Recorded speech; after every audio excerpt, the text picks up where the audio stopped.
Hello student, आप सबका हमारे यूट्यूब चैनल पे स्वागत है। स्टूडेंट, आप सब में से बहुत से लोग होंगे जो सीपीपी नेट एंट्रेंस एग्ज़ाम दिए होंगे और सेकेंड राउंड की काउंसलिंग का इंतज़ार भी कर रहे होंगे। और बहुत से ऐसे लोग होंगे जिन्होंने अभी एडमिशन ले लिया होगा और अभी एडमिशन नहीं भी लिया होगा। इस वीडियो में मैं उन लोगों के लिए भी बताऊँगा कि जिन्होंने एडमिशन ले लिया है वो लोग क्या करें, और अभी जिनका एडमिशन नहीं हुआ है और जिनका अभी अलॉटमेंट लेटर नहीं आया है उनका अलॉटमेंट लेटर कब आएगा, और जिनके 30, 40 या 35 नंबर हैं तो उन लोगों का एडमिशन हो पाएगा, काउंसलिंग में नाम आएगा या नहीं आएगा। इस वीडियो में सब क्लियर करने वाला हूं, तो वीडियो को अंत तक देखना। दोस्तों, अभी सीपी नेट की वेबसाइट पे तो सेकेंड राउंड की काउंसलिंग से रिलेटेड कोई अपडेट नहीं आया है। फिर भी जो इन्फॉर्मेशन मेरे पास है वो उस इन्फॉर्मेशन के आधार पे मैं आपको बताने वाला हूं, तो वीडियो में बने रहना। और यार, आप लोग चैनल को सब्सक्राइब नहीं करते हो, इतने सारे व्यूज आते हैं लेकिन फिर भी कोई चैनल सब्सक्राइब नहीं करता है, तो चैनल सब्सक्राइब ज़रूर कर लो यार, ताकि आपको आने वाले हर वीडियो की अपडेट मिलती रहे। तो चैनल ज़रूर सब्सक्राइब कर लेना और वीडियो को भी दोस्तों में शेयर कर देना। जो लोग भी सीपी नेट की तैयारी किए हैं और उनका स्कोर अच्छा रहा है और वो भी काउंसलिंग में हिस्सा लेंगे तो उन तक भी शेयर ज़रूर करना। दोस्तों, चलते हैं, हम सबसे पहले उन लोगों की बात करते हैं जिन्होंने एडमिशन करा लिया है। दोस्तों, जिन्होंने एडमिशन करा लिया है वो लोग अभी स्कॉलरशिप का फॉर्म नहीं भरे हैं, तो मैं फिर से याद दिला दूं कि वो लोग स्कॉलरशिप का फॉर्म भर दें। अभी 10 जनवरी लास्ट डेट है। थोड़ा बहुत वेबसाइट भले ही स्लो चले, लेकिन आप लोग स्कॉलरशिप का फॉर्म ज़रूर लेट लपेट कैसे भी भरें, उसको भर दें।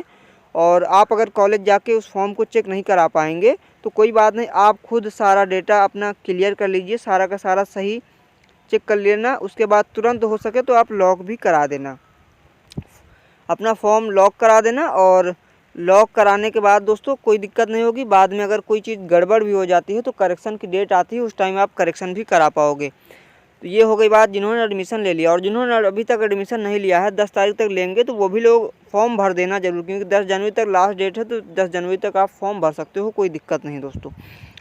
अब हम बात करते हैं कि सेकेंड राउंड की काउंसलिंग कब होगी। तो अभी फर्स्ट राउंड का एडमिशन चल ही रहा है और 10 जनवरी तक एडमिशन होगा।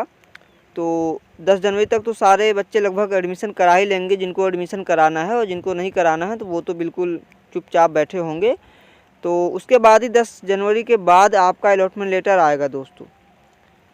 और पहले तो चांस नहीं है, क्योंकि अभी सीट का कोई क्लियर नहीं है ना कि सीट कितनी बची हुई हैं। जब सीट सारी क्लियर हो जाएंगी तभी आपका अलॉटमेंट लेटर आएगा। या फिर ये हो सकता है कि बहुत बच्चों का अलॉटमेंट लेटर भेजा गया था और उन्होंने एक्सेप्ट नहीं किया होगा, तो उन सीटों पे ये लोग अलॉटमेंट लेटर भेज सकते हैं।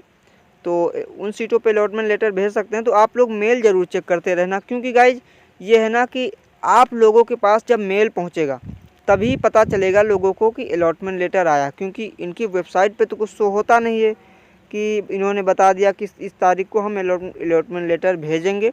जब आप लोगों के पास अलॉटमेंट लेटर जाएगा, आप लोग सबसे शेयर करोगे कि हमारा अलॉटमेंट लेटर आ गया, तभी सबको पता चलेगा कि हाँ, सेकेंड राउंड की काउंसलिंग के लिए अलॉटमेंट लेटर आया है। तो सेकेंड राउंड की जो काउंसलिंग है वो 10 के बाद ही समझ लो, मुझे लगता है अलॉटमेंट लेटर आएगा, तभी क्लियर हो पाएगा सब कुछ। तो उसके बाद अलॉटमेंट लेटर आएगा। उसके बाद जो है अब 10-11 को अलॉटमेंट लेटर आ सकता है, क्योंकि सारी सीटें अपडेट हो जाएंगी, तो 11 को चांस रहेगा आने का। और 11 को नहीं आता है तो 12 तक तो आ ही जाएगा दोस्तों। तो आप लोग इस चीज़ से बेफिक्र रहें। और 10 से पहले आने के तो चांस नहीं है, फिर भी आप लोग मेल ज़रूर चेक करते रहें।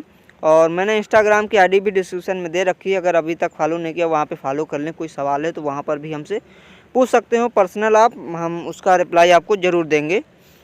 अब हम बात करते हैं, काफ़ी बच्चे पूछ रहे थे कि हमें लगता है कि हमारा तो एडमिशन होगा ही नहीं, हमारा काउंसलिंग में नाम आएगा ही नहीं, क्योंकि हमारे तो 30 नंबर हैं, 35 नंबर हैं, 40 नंबर हैं, उसके ऊपर वाले बच्चों का अभी तक नहीं हुआ है कुछ, तो हमारा कैसे होगा।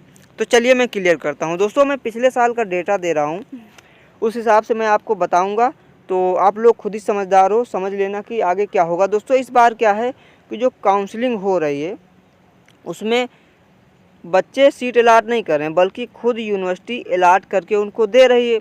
तो अगर बच्चों को वो सीट पसंद आती है तो वो बच्चे उस सीट को एक्सेप्ट कर लेते हैं, अगर नहीं पसंद आती है तो वो उसको रिजेक्ट कर दे रहे हैं, ठीक है। लेकिन यहाँ पर क्या है कि काफ़ी बच्चों को सीट अलाट हुई है, उन्हें वो सीट तो नहीं चाहिए, लेकिन उन्होंने क्या किया है, उस सीट को एक्सेप्ट एंड अपग्रेड कर दिया। उनको वो सीट नहीं चाहिए और उनको भी पता है कि मुझे बीएससी नर्सिंग चाहिए, तो बीएससी नर्सिंग की सीट मुझे मिलेगी नहीं। उनको ये भी पता है क्योंकि बीएससी नर्सिंग की सीट तो पहले ही उठ चुकी होंगी। जो बंदा बीएससी नर्सिंग की सीट छोड़ देगा तो ज़्यादा सीट छोड़ेगा नहीं, ज़्यादा सीटें छोड़ेंगे नहीं, ज़्यादा से ज़्यादा 4-5 सीटें बढ़ जाएंगी, उससे ज़्यादा नहीं बढ़ेंगी दोस्तों। तो हो सकता है नेक्स्ट राउंड की काउंसलिंग में मिल जाए। लेकिन क्या है कि यहाँ पर जो बच्चे एक्सेप्ट एंड अपग्रेड कर दिए हैं और उन्हें वो सीट भी नहीं चाहिए, तो क्या है कि दोस्तों वो बच्चे एडमिशन लेंगे ज़रूर इस बार, क्योंकि उन्होंने 10,000 पे कर दिए हैं।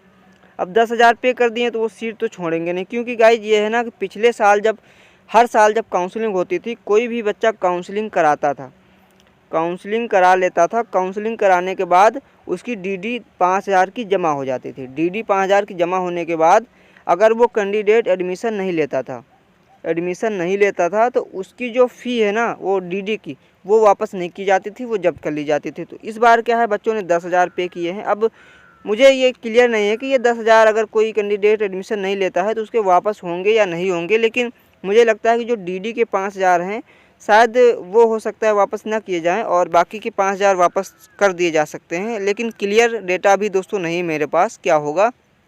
तो इस वजह से क्या है कि एक्सेप्ट एंड अपग्रेड वाले बच्चे भी सीट छोड़ेंगे नहीं, तो इस तरीके से काफ़ी सीटें उठ जाएंगी। फिर भी दोस्तों जैसा पिछले साल होता था, हर साल होता था कि बच्चे जो है सीट पसंद नहीं आती थी तो उसे छोड़ देते थे, उसे नहीं एक्सेप्ट करते थे। तो उसी तरीके से अगर इस साल भी प्रोसेस चलता रहा कि बच्चों को सीट नहीं पसंद आई और उन्होंने एक्सेप्ट नहीं किया और उसे छोड़ दिया, तो इस तरीके से हाई रैंक वाले जो बच्चे होंगे उन तक भी सीट अलॉट की जा सकती है। अगर वो बच्चे एक्सेप्ट कर लेंगे, सीट छोड़ेंगे नहीं, तब तो फिर चांस होगा कि नहीं जाएगी। अब पिछले साल का मैं डेटा आपको बता दूं कि जिनकी 3500 रैंक थी, ओबीसी की मैं बात कर रहा हूं, उन तक उनको कोई ना कोई डिप्लोमा अलॉट हो गया था। ये सेकेंड राउंड की काउंसलिंग में दोस्तों अलॉट हुआ था। उसके बाद एससी की जिसकी 4,000 रैंक थी उसको भी कोई ना कोई सीट मिल गई थी, और जनरल की तो 2,500 रैंक होनी चाहिए तभी मिलेगा। उसके बाद क्या हुआ था दोस्तों, मॉपअप राउंड हुआ था। मॉपअप राउंड में करीब 27 या 25 के आसपास सीट्स बच गई थी। मॉपअप राउंड में क्या हुआ था दोस्तों, 1 से लेकर 12,000 रैंक तक के बच्चों को बुलाया गया था। आप लोग खुद ही समझ लो कि 12,000 रैंक तक के बच्चों को बुलाया गया था। फिर भी दोस्तों मॉपअप राउंड में शायद 1-2 सीटें फिर भी रह गई थी। मॉपअप राउंड होने के बावजूद भी 1-2 सीटें फिर भी रह गई थी, तो उसमें किसी का एडमिशन नहीं हुआ था। अब 1-2 सीटों पे किसका एडमिशन होगा। तो इस ऐसे अगर एडमिशन चलता है, इस तरीके से प्रोसेस होता है, तो फिर आपके चांस बन जाएंगे कि 4,000 5,000 रैंक तक होगी, फिर भी सीट मिल जाएगी। लेकिन क्या है, अगर उस तरीके से बच्चे सीट नहीं छोड़ेंगे, एक्सेप्ट कर लेंगे, तो फिर चांस दोस्तों कम हो जाएगा। तो आप लोग वेट करिए। काउंसलिंग तो पूरा जनवरी चलने वाली है दोस्तों, पूरा फुल जनवरी चलेगी। मुझे पता है कि आप लोग काफ़ी परेशान हो, क्योंकि आपको पता है कि अगर मेरा एडमिशन यहाँ पर नहीं होता है तो मैं किसी प्राइवेट कॉलेज के लिए फिर अप्लाई कर दूँ। बट क्या है कि अब बहुत लेट हो चुका है, प्राइवेट कॉलेज वाले भी बोलेंगे अब आप वही जून या जुलाई में हमारे कॉलेज विजिट करना, वहीं तभी आप एडमिशन लेना। तो जून जुलाई के लिए अभी तो 6 महीने हैं वैसे, फिर भी अभी क्या है कि बच्चे अगर एडमिशन लेना चाहते हैं तो बहुत से प्राइवेट कॉलेज दे देंगे। लेकिन दोस्तों मेरे हिसाब से तो आप जून जुलाई में ही जिसको एडमिशन कराना है वो कराए प्राइवेट में, क्योंकि अभी काफ़ी लेट हो चुका है और आप सिलेबस भी ख़त्म नहीं कर पाओगे दोस्तों, तो फिर पढ़ाई से कोई मतलब नहीं निकलेगा। तो यही कुछ अपडेट था।